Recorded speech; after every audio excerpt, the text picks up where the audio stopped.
Et Louis Boyard, un petit tour et puis s'en va. Alors, on va revenir donc sur cette commission aujourd'hui. Dans la toute première partie, Vincent Bolloré a répondu aux questions du président de la commission, Monsieur Bataillon, toute une partie où il a pu parler de son rôle vis-à-vis du groupe. Et voilà, regardez, il affirme bien sûr ne jamais intervenir dans les contenus des programmes. Regardez. Sur les contenus, voilà, ça c'est la tarte à la crème. Je ne suis jamais intervenu dans les contenus. En aucune façon dans le groupe Canal, et en plus j'ai pas le temps et ça demande un temps fou parce que vous savez, nous avons je sais plus combien, 20 chaînes ou 24 chaînes, le meilleur des films, le meilleur des séries, c'est pas cher d'ailleurs pour ça, et je sais pas ceux d'entre vous qui sont pas abonnés à Canal, mais si vous voyez tout ça, même si vous êtes un patron interventionniste, vous n'êtes pas capable de le faire. Et je le confirme, hein, Vincent Bolloré ne m'a jamais demandé, et d'ailleurs Vincent Bolloré aujourd'hui voilà, il ne s'occupe pas du tout des contenus des chaînes, hein, je vous le dis. Ouais. Voilà, j'ai Franck Apieto, j'ai Gérard Brice-Viré, voilà, mais voilà, même Maxime Saada, le grand patron du groupe, voilà, je l'ai sur le contenu, mais voilà, sur des choses vraiment bien précises, mais jamais Vincent Bolloré. Donc ça c'est. Alors, il y a aussi, il a ensuite voulu répondre à tous les fantasmes autour de lui, à tous ceux qui disent qu'il fait régner un climat de terreur. Regardez.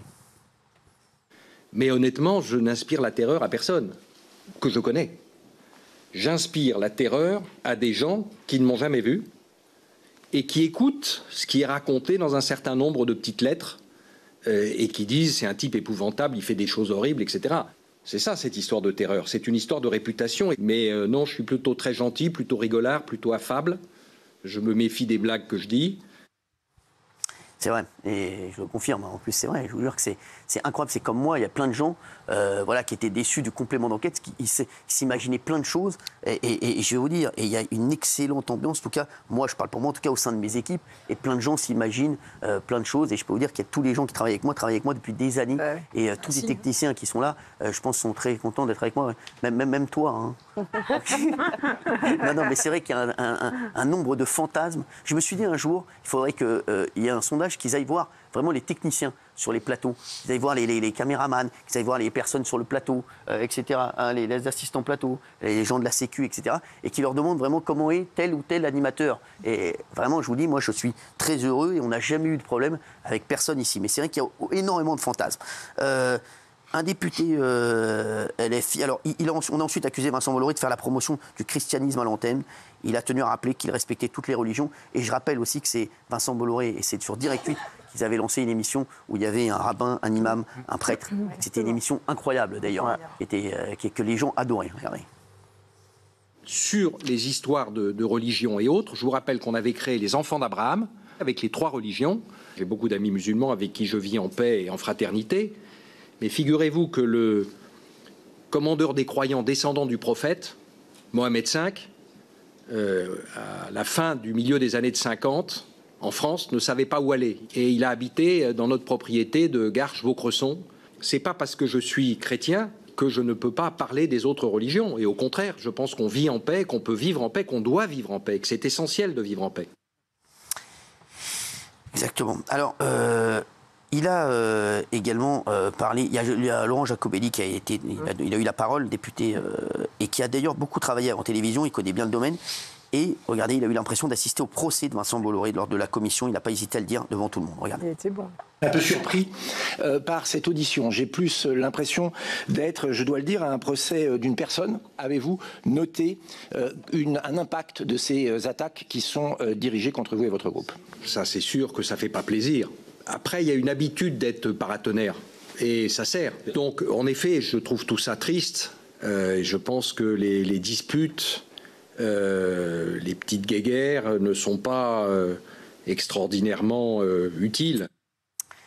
Il a également parlé, bien entendu, de C8. On lui a parlé brièvement, d'ailleurs, de C8. Vincent Bolloré, voilà, il a d'abord rappelé à juste titre que TPMP était un espace de liberté et qu'on recevait tout le monde ici. Regardez. Pourquoi est-ce que CNews est un succès? Voilà, parce que CNews raconte la vérité, reçoit tout le monde. Enfin, en tout cas, tous ceux qui veulent y aller. Et C8 marche parce que là aussi, il y a un espace de liberté. Je crois que vous recevez Cyril Hanouna demain. Vous vous demanderez pourquoi Cyril Hanouna fait plus de 2 millions de personnes tous les soirs, jeunes, qui viennent le regarder. Voilà, ils ont envie de regarder ça.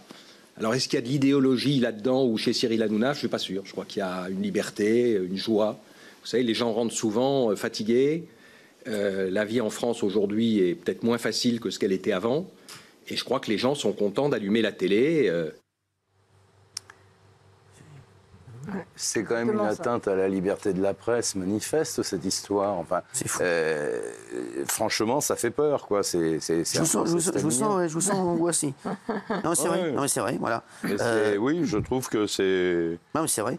Une attaque directe à la liberté de la presse. Il a ensuite évoqué, ils ont évoqué les sanctions de l'Arcom et les critiques qui ne sont pas très justifiées, souvent. Voilà. Regardez, il a cité un bon exemple.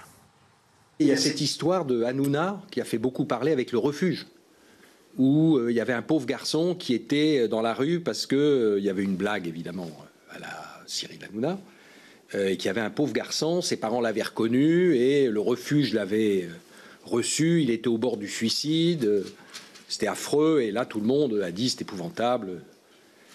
Et puis, heureusement, Cyril Hanouna a porté plainte, il y a eu une enquête de police, on s'est aperçu que c'était pas vrai.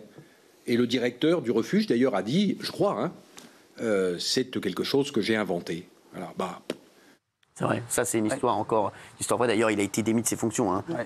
Le président du refuge, après, je rappelle que le refuge, on a été les premiers à les idées, puisque c'est nous qui avons donné tout le mobilier au refuge, à cette association. Mais ça, c'est vrai que personne n'en a parlé.